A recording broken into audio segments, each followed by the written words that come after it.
Mr. Swamy talks about majoritarian. See, this country cannot be run on majoritarian or a certain group. This country has to be run on the basis of constitution. This country has to follow the principles of rule of law. This country can be successful if it allows freedom of religion, if it allows everyone to grow equally. Now that is how this country should be run.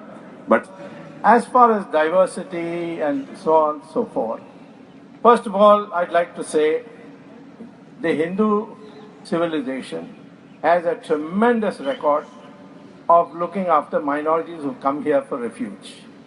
When the Parsis came, we looked after them, and they were so happy with the way they were treated that when the British offered them minority status and reservations, they said, Hindus have looked after us for 1,000 years, we don't want you, you go. That was the stand taken by the Parsis.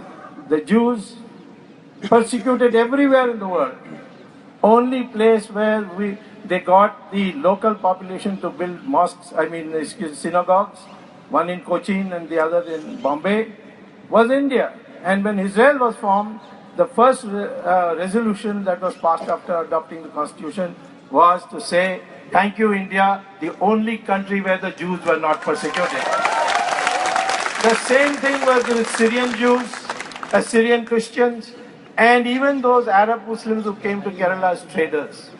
We, in fact, when they wanted to settle down, we allowed them to marry into our society, and we call them Mapilai, which means son-in-law, and which in English is called Mopla. So that was the record. It was the violent Islam which disrupted our society.